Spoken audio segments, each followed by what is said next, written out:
A big problem with social media nowadays is that we see a lot of everyone's lives. We see into their personal lives. We see about their jobs, where they live, where they go on vacation.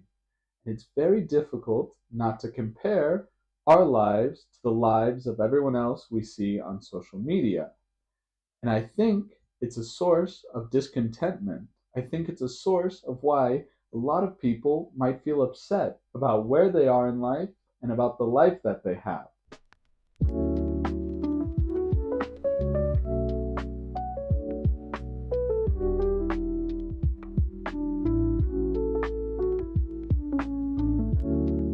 Comparison is a very dangerous thing. And it's very common to hear in English comparison is the thief of joy. It takes away your joy. It takes away your feeling of accomplishment, that sense of accomplishment that you have of what you're doing.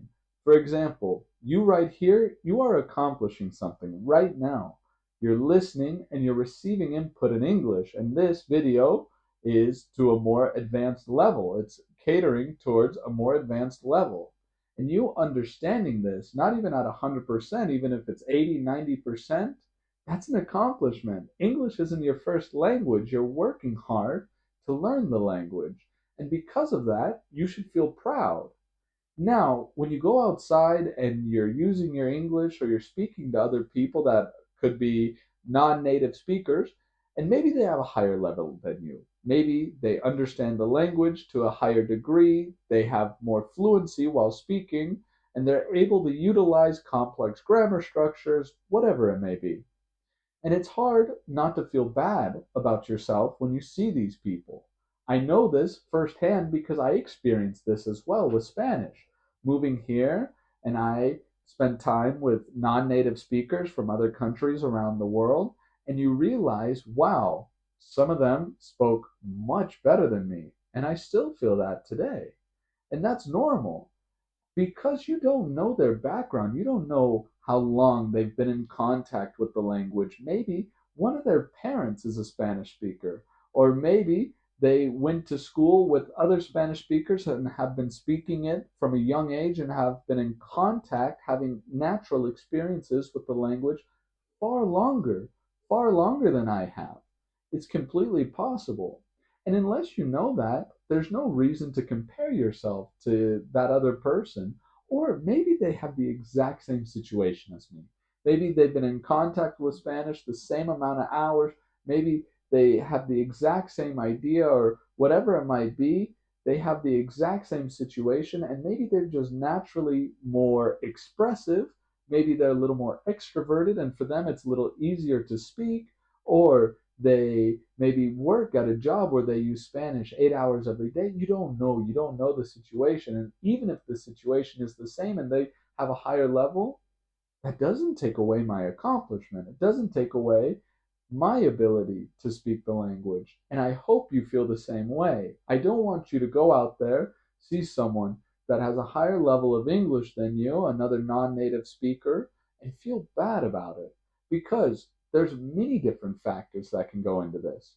For example, me, an American, Spanish and English have some similarities. They share some root words, things like that, because English is part Germanic, coming from German languages, and part Romance. It's a part of it is a Romantic language, coming from Latin, just like Spanish.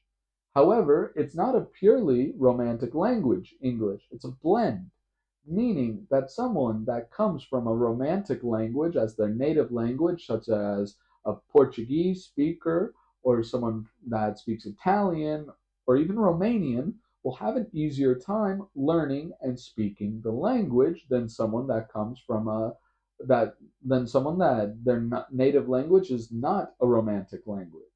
Someone from, for example, China is going to have a more difficult time learning a Romance language than a native Romance language speaker. It's normal, and it's okay. But this goes past language learning as well. It's not just about language learning, it's about many areas in life, whether it's work, whether it's the amount of money you have, or if you have a boyfriend or a girlfriend, or if you have kids or you don't have kids, or the car you drive. There's a phenomenon that we talk about a lot in the United States that's called keeping up with the Joneses. Now, Jones is a last name. So, keeping up with the Joneses means keeping up with this family, for example, because it's a last name. And what this refers to is the idea that maybe your neighbor, right? You see your neighbor every day. They come home in a new car, a new BMW, nice car, expensive, 70,000 US dollars, a nice car, right? Maybe 100,000, a nice car. And you look at your car, a Toyota that's 30,000, that has 100,000 miles on it, and you feel bad. You feel, well, I work hard at my job, but I don't have a car like that. Maybe I need a car like that. Do I need a car like that? Maybe I need to change my life. Maybe I need a better job. And if you are happy in your life, all of a sudden, you don't feel content. You don't feel very secure in your life.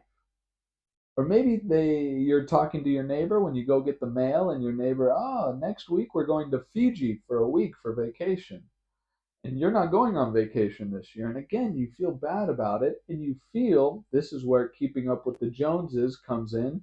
You feel that you have to keep up, that you have to live the same life as your neighbor. Again, you have no idea about their circumstances. Maybe their family has a ton of money and they have a normal job, but their family has a lot of money and they can pay for these things not just from their salary of what they earn at their job, but also because of the money that they have in investments or things like that.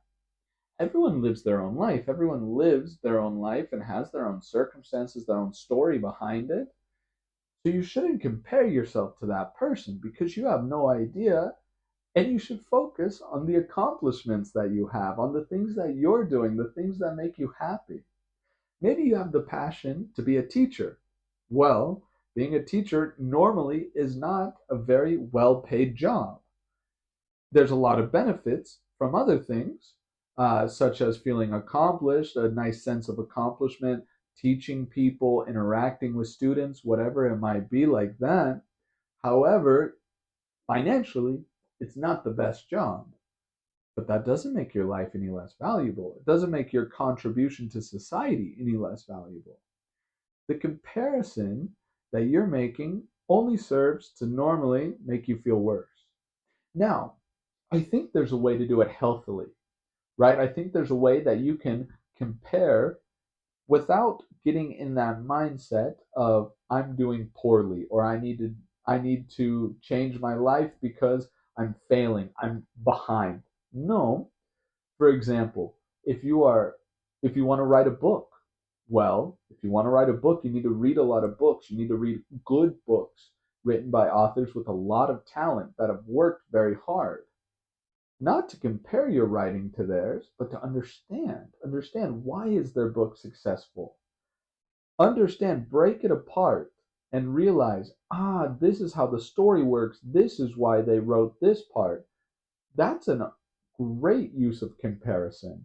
Or you meet someone that has a better level of English than you can compare. Well, what resources do you use? What TV shows do you like to watch? Which podcasts?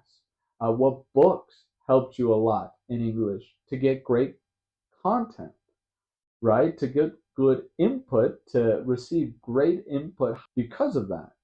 So, comparing like that can be beneficial. It's dangerous when you let it affect your happiness and when you stop feeling proud of your accomplishments. Have you ever felt like this? Have you ever felt that comparing stole your joy away from you? It's natural. Tell me if you have below. Put it in the comments. Also, put in the comments keeping up with the Joneses and what you think about it. Let me know if you have something similar in your language, a similar idea. I'd love to hear about it. All right, everyone, please, if you like this video, give it a thumbs up. Don't forget to subscribe to keep receiving input, to keep watching these videos, to keep improving your English the natural way.